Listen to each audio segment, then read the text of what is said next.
जय Hind. Hello everyone student, आज वापस आपका एक बार फिर इस क्लास के अंदर स्वागत है। तो कल वाली क्लास के अंदर अपन ने ना बात करी थी कि जीरो ऑर्डर रिएक्शंस क्या होती है, जीरो ऑर्डर रिएक्शन का टाइप क्या होता है, जीरो ऑर्डर रिएक्शन के एग्जांपल क्या होते हैं। जीरो ऑर्डर रिएक्शन का हमारे पास फॉर्मूला क्या आया था कि t is to a note minus a t आया था। ठीक है, उसका हाफ लाइफ क्या होता है। हाफ लाइफ वो होता है जिसके अंदर ऐसा टाइम जिसके अंदर हाफ अमाउंट ऑफ रिएक्टेंट किसके अंदर कन्वर्ट हो जाता है, प्रोडक्ट के अंदर कन्वर्ट हो जाता है। तो उसको अपन ने क्या बोला था, हाफ लाइफ अपन ने बोल दिया था। ठीक है, देन इसके बाद अपन ने बात करी थी उसके हाफ लाइफ को कैलकुलेट करने के लिए अपन ने एक डेरिवेशन करा था। तो अपन ने उसका डेरिवेशन करा तो अपन ने वैल्यू क्या निकाला था, t half is to a naught by two k अपन ने निकाला था, है ना। ए नोट वहां पे क्या था, concentration of reactant initial level पे। देन उसके बाद के क्या था, वहां पे रेट कांस्टेंट था।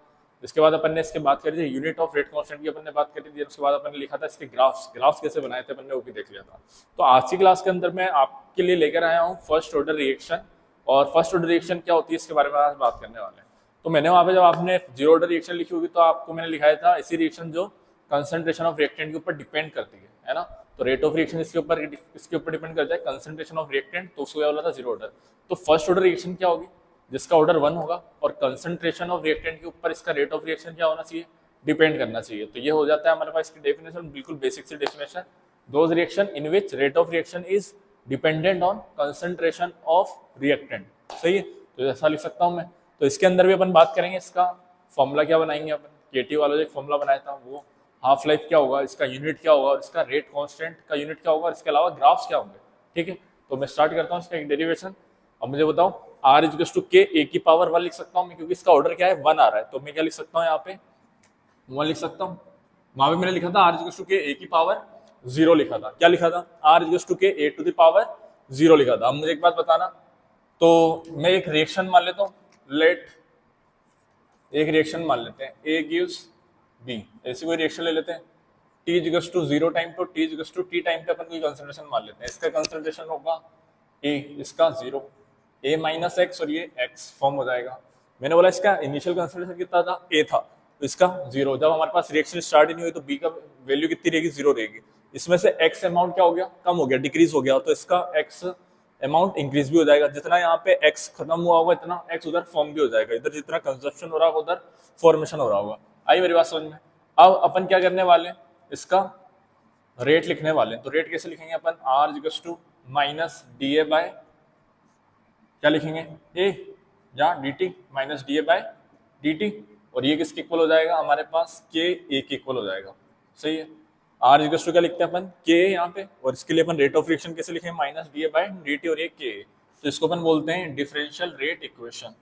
ठीक है, तो आप यहाँ पे लिख लेना क्या होता है डिफरेंशियल रेट इक्वेशन। अब यहाँ पे लिखा है मैंने minus d a by d t और यहाँ पे के, तो minus d a by d t और यहाँ कितना हो जाएगा हमारे पास, के ए हो जाएगा। सही है, अब इस ए को इधर लेकर आ जाए, इस साइड लेके आ जाते हैं डिनोमिनेटर में, तो ये बन जाएगा ए और ये बन जाएगा के डी टी बन जाएगा। अब हमारे पास जो वैल्यू होती है ना, वो दो वैल्यू है यहाँ पे। एक तो हमारे पास जो ए कंसंट्रेशन है उसको मैं मान लेता हूँ ए नोट, और इसको मान लेता हूँ मैं ए टी। टी टाइम पे जो कंसंट्रेशन है, जब एक्स यहाँ पे कंसंट्रेशन इसका कम हुआ होगा तो क्या बन जाएगा, ए टी बन जाएगा। ठीक है, तो हमारे पास दो वैल्यू आ रही है और यहाँ पे हमारे पास क्या दे रखा है, डी ए बाय ए दे रखा है। तो इसका अपन क्या करेंगे, पहले इंटीग्रेशन करेंगे, क्योंकि यहाँ पे चेंज आ रहा है। तो चेंज आने के लिए अपन को क्या करना पड़ेगा, इंटीग्रेशन करना पड़ेगा। उसके बाद उसके ऊपर लिमिट लगानी पड़ेगी, क्योंकि टाइम हमारे पास कहाँ से कहाँ जा रहे हैं, अपन जीरो से टी पे जा रहे हैं, ए नोट से कहाँ पे जा रहे हैं, ए टी पे जा रहे हैं। ठीक है, तो अपन इंटीग्रेशन करके क्या लगा देंगे, यहाँ पे लिमिट लगा देंगे। तो इसका इंटीग्रेशन अपन को करना है, तो अपन लिख सकते हैं इंटीग्रेशन ऑन बोथ साइड, दोनों साइड अपन क्या कर देंगे, इंटीग्रेशन कर देंगे।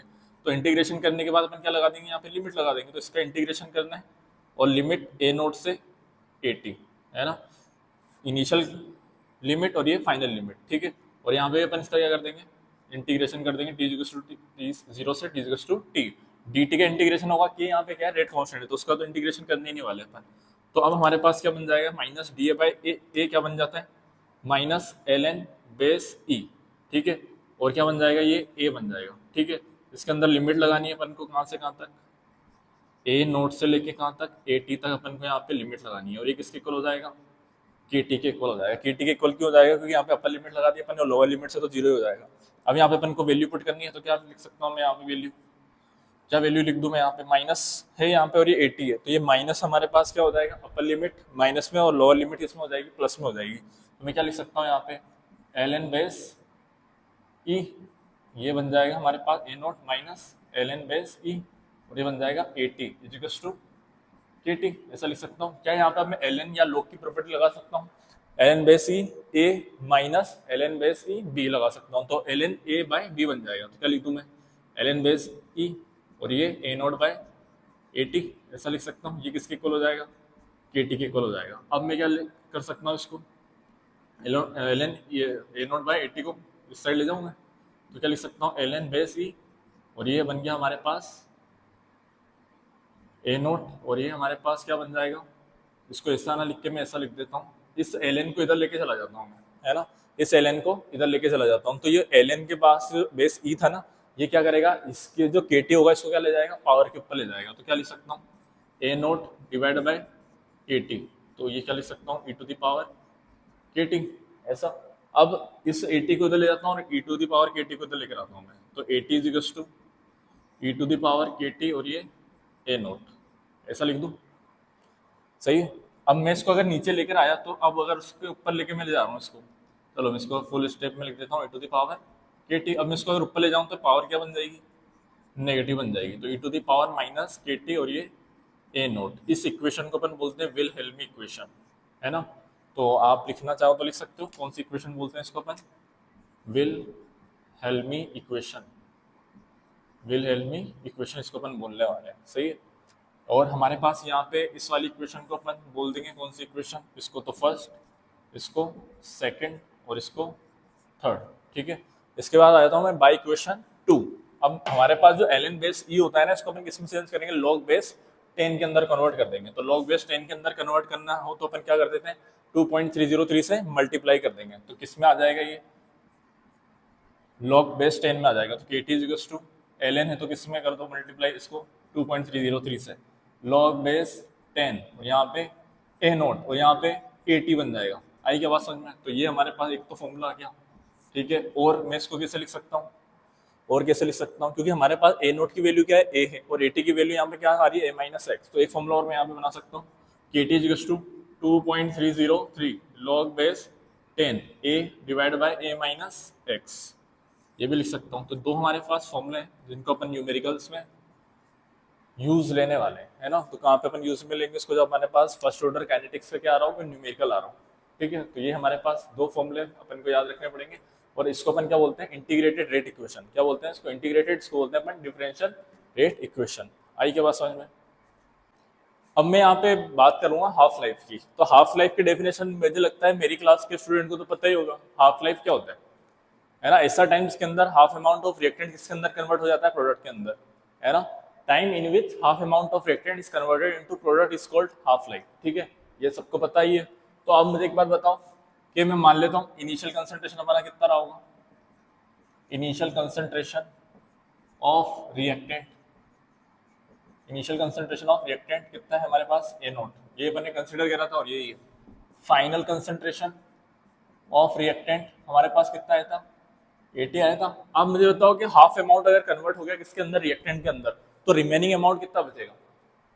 ए नोट बाय 2। इनिशियल कितना था? ए नोट, अब बचेगा कितना? ए नोट बाय 2। रिमेनिंग कितना बचेगा? लेफ्ट जो बचेगा ए नोट बाय 2 होगा। अब मुझे क्या करना है? जो फॉर्मूला अभी अपन ने बनाया था इक्वेशन नंबर 1, 2 एंड 3, तो बाय इक्वेशन 3 कर देते हैं, जो भी अपन ने इक्वेशन बनाई थी अभी 3, ठीक है। तो 3 वाली इक्वेशन कर दो, या 4 वाली इक्वेशन जो भी है हमारे पास, फोर्थ इक्वेशन से क्या लिखा था अपन ने? K t is to 2.303 log base 10 a naught by 80। तो 80 की वैल्यू कितनी आ गई? A naught by 2। तो ये ए नोट बाय 2 है, तो ये तो ए नोट से ए नोट तो कैंसिल आउट हो जाएगा, और ये 2 कहाँ चला जाएगा? ऊपर। अच्छा, ये टाइम कौन सा है? हाफ, टी हाफ वाला। तो 2.303 लॉग बेस 10, और यहाँ कितना हो जाएगा? 2, सही है। अब इस के को नीचे ले आता हूँ मैं, तो t half is to 2.303 log base 10, और 2 की वैल्यू होती है 0.3010, ठीक है। 0.3010 और नीचे आ जाएगा हमारे पास के, और ये टी हाफ इज टू क्या लिख सकता हूँ मैं? ये कैलकुलेट करने के बाद आता है 0.693 डिवाइड बाय के, इसकी वैल्यू होती है। अपन को सीधा याद होना चाहिए, डायरेक्ट याद होना चाहिए। T half is to 0.693 divide by k, इसका क्या होता है? एक फॉर्मूला होता है जब अपन को हाफ लाइफ कैलकुलेट करनी हो, ठीक है। इसके अलावा अगर मैं आपसे पूछ लूँ इस तरीके से कि मुझे तो T3/4 बताओ t3/4 और t½ में क्या रिलेशन होगा। तो 3/4 का मीनिंग क्या है, 3/4 रिएक्टेंट किसके अंदर कन्वर्ट हो गया, प्रोडक्ट के अंदर, तो रिमेनिंग कितना बचेगा, 1/4 बचेगा। सही है, तो मैं इसी फॉर्मूले के अंदर इसको एक बार पुट करके देखता हूँ। KT 3/4 यहाँ 2.303 लॉग बेस 10, यहाँ पे A0, और अगर 3/4 कन्वर्ट हो गया तो बचा कितना, 1/4, है ना, A0/4 ऐसा लिख सकता हूँ। ये वापस कैंसिल आउट हो जाएगा, ऊपर 4 चला जाएगा, तो क्या लिखूँ, KT 3/4 2.303 लॉग बेस 10, और यहाँ पे 2 अच्छा ये 2 अगर आगे आ जाएगा तो क्या बनेगा, 2 इंटू 2.303, और यहाँ पे लॉग 2 की वैल्यू कितनी, 0.3010। अच्छा ये के कहाँ जाएगा, नीचे आ जाएगा, के को नीचे ले आता हूँ मैं, तो यहाँ पे क्या लिखूंगा, T3/4। अच्छा 2.303 और 0.3010 की वैल्यू अपने पास कितनी आई थी, 0.693/K, तो 2 इंटू 0.693/K। अच्छा ये वाली पूरी वैल्यू हमारे पास क्या बन रही है, T½ बन रही है क्या, तो मैं क्या लिख सकता हूँ, T3/4 = 2 इंटू T½ ऐसा लिख सकता हूँ। ये हमारे पास दोनों के बीच में रिलेशन भी हो गया, T 50% और T3/4 है, तो 3/4 को क्या लिख सकता हूँ मैं, 75%, तो T 75% और T½ के बीच में रिलेशन क्या बन जाएगा, 2T½ डबल हो जाएगा, जस्ट T3/4 जस्ट डबल हो जाएगा T½ के। ठीक है, तो ये अपन को एक तो चीज पता होनी चाहिए कि किस तरीके से अपन कैलकुलेट करेंगे, कैलकुलेशन करेंगे इन क्वेश्चंस को जब अप्रोच करेंगे। यूनिट ऑफ के की अपन अब बात करेंगे, के की यूनिट क्या होगी जब फर्स्ट ऑर्डर हो, तो एन की वैल्यू अपन यहाँ पे कितनी पुट करेंगे, 1, तो हमारे पास रेट कांस्टेंट की यूनिट क्या बन जाएगी, मोल लीटर इनवर्स की पावर 1 - 1, क्योंकि 1 - n होता है तो 1 - 1, और यहाँ टाइम इनवर्स। सही है, अब टाइम तो किस में भी हो सकता है, सेकंड्स में हो सकता है, मिनट्स में हो सकता है। Mole litre inverse, mole litre inverse की पावर 1 - 1, तो इतना हो जाएगा 0, तो ये टाइम इनवर्स ऐसा लिख सकता हूँ। ठीक है, मतलब सेकंड इनवर्स आ सकता है, मिनट्स इनवर्स आ सकता है, ईयर इनवर्स आ सकता है। अब अपन को दो ग्राफ ड्रॉ करने हैं, log AT वर्सेस T, तो y = mx + c से अपन वापस ग्राफ बनाएंगे जो अपन ने लास्ट क्लास के अंदर देखा था। ठीक है, अब log AT वर्सेस T कौन सी इक्वेशन के अंदर आ रहा है, सबको पता ही है। कौन सी इक्वेशन लिखी जाएगी, मैंने KT = 2.303 log बेस 10 A0/AT, ये लिखा था मैंने। ठीक है, अपन को क्या चाहिए, log AT चाहिए और T चाहिए।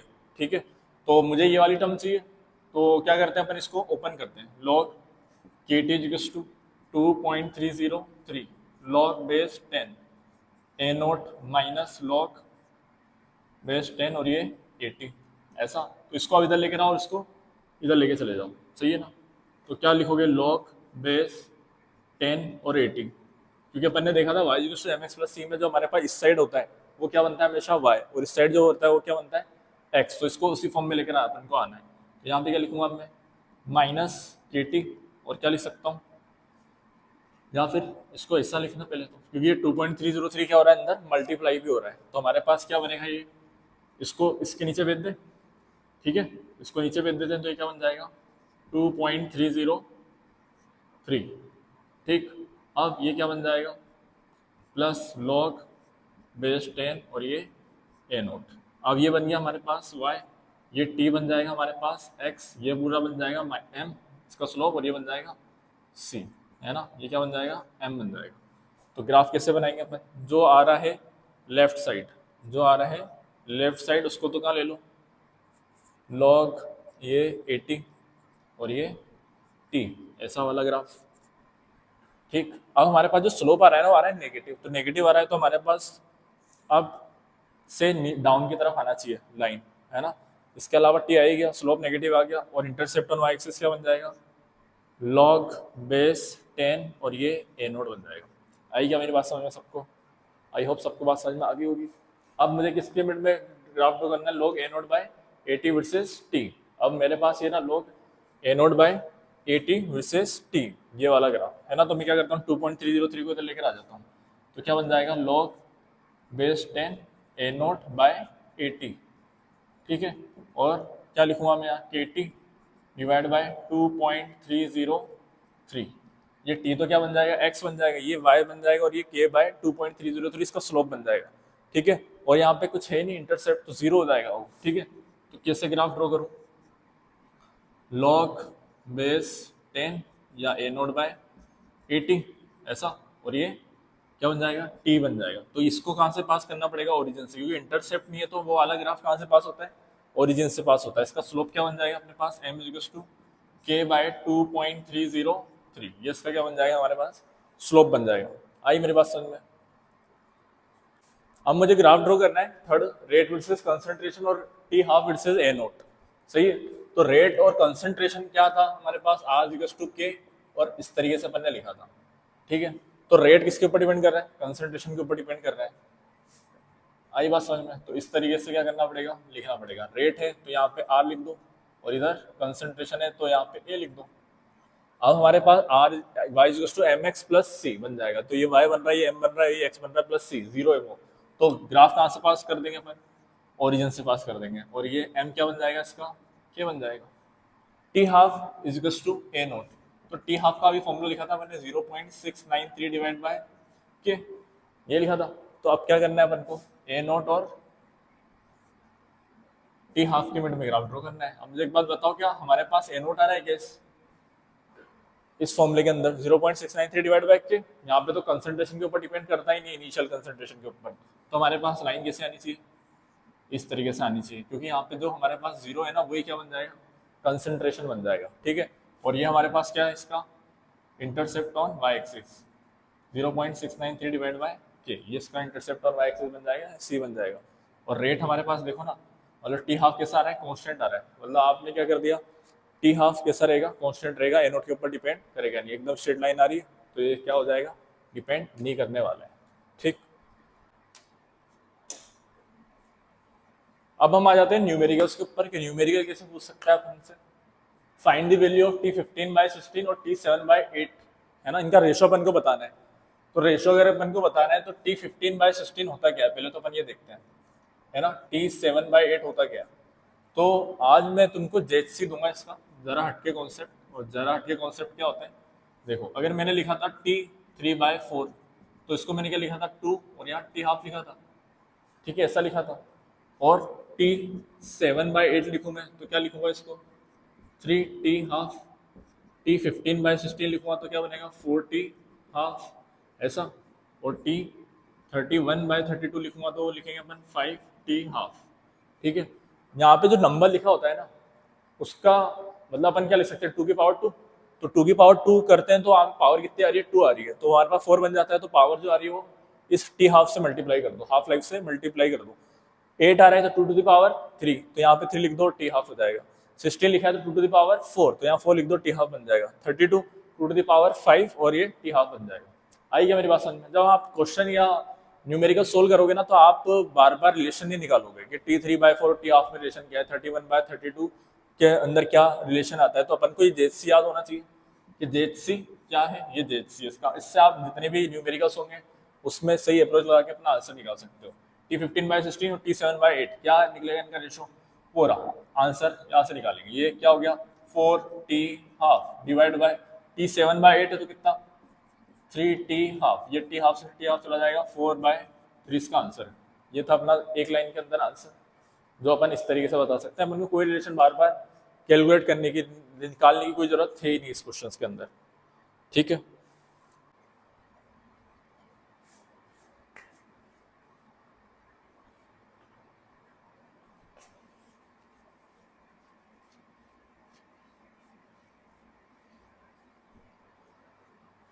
एक न्यूमेरिकल मैंने आपके लिए वो लिखा हुआ है, क्या न्यूमेरिकल है ये, देख लेते हैं इसको। 75% भी फर्स्ट ऑर्डर रिएक्शन है, इसको कंप्लीट होने में कितना टाइम लग रहा है, 4 आवर्स लग रहे हैं। और calculate time taken for 87.5% reaction to be completed. बिल्कुल अच्छे और बिल्कुल सिंपल से मेथड से अपन इसको सोल्व करने वाले हैं। 75% जो होता है ना, उसका मीनिंग होता है 3/4। 3/4 रिएक्शन जब कंप्लीट होती है तो उसको कितना टाइम लगता है, 4 आवर्स लगता है। तो मैं क्या लिख सकता हूँ, टी 3/4 और टी हाफ में क्या रिलेशन था, 2t हाफ, ऐसा लिख सकता हूँ। ठीक है, अब टी 3/4 की वैल्यू दे रखी है कितना, 4 आवर्स, तो यहाँ से टी हाफ निकाल सकता हूँ क्या मैं, और टी हाफ की वैल्यू कितनी आ गई, 2 आवर्स। ये अपना टी हाफ आ गया। ठीक है, और उनने बोला है कि 87.5 रिएक्शन कंप्लीट होने में कितना टाइम लगेगा। तो 87.5 जो परसेंट होता है उसको अपन लिखते हैं 7/8। इसमें क्या रिलेशन लिखा था अपने, टी हाफ। तो टी 7/8 इज टू 3 इंटू 2, तो आंसर कितना आ गया, 6 आवर्स आ गया। तो ये इसका बिल्कुल सिंपल सी चीज थी, सिंपल सा कॉन्सेप्ट था, इसके अंदर अपन ने कोई ज्यादा एफर्ट किए ही नहीं, है ना। लेकिन जब इसका आप लॉन्ग मेथड देखोगे ना, तो लॉन्ग मेथड में तो मैं आऊंगा नहीं, है ना, क्योंकि लॉन्ग मेथड काफी इतना बड़ा है ना कि अपना बोर्ड में छोटा पड़ जाएगा ये। ठीक है, तो इतना उस मेथड से ना जाके अपन इस बिल्कुल शॉर्ट मेथड से जाएंगे, ताकि अपने कॉन्सेप्ट क्लियर हो एक तो। दूसरी चीज हमारे पास क्या, कि अपने आंसर चुटकियों में आए, है ना, कुछ मिनट्स के अंदर नहीं, कुछ सेकंड्स के अंदर ही आ जाए, 10 सेकंड, 15 सेकंड, 20 सेकंड्स के अंदर अपने आ जाए। ठीक है, एक और अच्छा सा और थोड़ा डिफरेंट टाइप का मैंने न्यूमेरिकल आपके सामने लिखा है। A gives b, first order reaction है, टी 99%, 99% रिएक्शन को कंप्लीट होने में कितना टाइम लग रहा है, 10 मिनट्स। तो 99.9% रिएक्शन को कंप्लीट होने में कितना टाइम लगेगा, ये अपन से पूछा है। तो के टी इक्वल्स टू अपने पास फॉर्मूला होता है 2.303 log base 10 a naught by 80, ऐसा फॉर्मूला है। ए नोट क्या होता है, इनिशियल कंसंट्रेशन, और 80 क्या होता है, फाइनल कंसंट्रेशन। ठीक है, तो मैं मान लेता हूँ let initial concentration, initial concentration a not कितना लिख दूं मैं, 100 m लिख देता हूँ, क्योंकि इनिशियल लेवल पे तो ए की वैल्यू 100 ही होगी, है ना। मान लिया अपन 100 रहा है, और 99% रिएक्शन कंप्लीट होगी तो कितने मिनट में, 10 मिनट्स के अंदर हो रही है, तो बचेगा कितना, 80 वाला अमाउंट कितना बचेगा, 1%। अगर 99% रिएक्शन कंप्लीट हो रही है तो कितना परसेंट बचेगा, तो स्टूडेंट्स 1% बचेगा। तो इसके अंदर अपन को वैल्यू पुट करनी है, k t 99% equals to 2.303 log base 10, ये 100 और नीचे ये 0.1 नहीं 1% ही लिखेंगे। ठीक है, तो ये 1 लिख देंगे। अब ये इस क्वेश्चन नंबर क्या लिख देता हूँ मैं, 1 लिख देता हूँ। अब उन्होंने बोला है 99.9% अगर रिएक्शन कंप्लीट हो रही है तो 99.9% रिएक्शन कंप्लीट हो रही है, तो 2.303 लॉग बेस 10, यहाँ 100 ही रहेगा। अच्छा, 99.9 रिएक्शन 99.9% रिएक्शन कंप्लीट होगी तो बचा कितना, 0.1। इस पॉइंट को उड़ा देंगे और यहाँ 1000 बना देंगे, तो रिएक्शन नंबर 2। अब इक्वेशन 2/1 कर देता हूँ मैं, 2/1 कर देता हूँ, तो 2/1 लिखूंगा तो क्या होगा, k t 99.9% divide by k t 99% is equals to 2.303 log base 10, और 10 टू द पावर कितनी लिख दूं मैं, 3 लिख दूं, या 1000 लॉग बेस 10, 1000 कितना होता है, 3 होता है। ठीक है, तो इसको तो लिखने की जरूरत नहीं है, मैं इतना मान लेता हूँ। तो हमारे पास ये वैल्यू कितनी आ जाएगी, 3 आ जाएगी सीधे, और ये हमारे पास वैल्यू कितनी आ जाएगी, 2। तो 2.303 इंटू ये कितना हो जाएगा, 2, ये कैंसिल आउट हो जाएगा, ये कैंसिल आउट हो जाएगा। अब हमारे पास कितनी आ रही है value, t 99.9% equals to 3/2 t 99%, ये इसका अपना क्या है आंसर एक तो। ठीक है, कि दोनों के अंदर रिलेशन क्या है, एक तो रिलेशन भी अपन ने निकाल दिया। अब अपन को वैल्यू क्या दे रखी थी, टी 99.9% इज टू, इसकी वैल्यू पूछी है, तो ये 3/2, और यहाँ पे कितना 10, तो ये गया 5 टाइम्स, तो ये कितना आ गया 15 मिनट्स इज योर आंसर। ठीक है,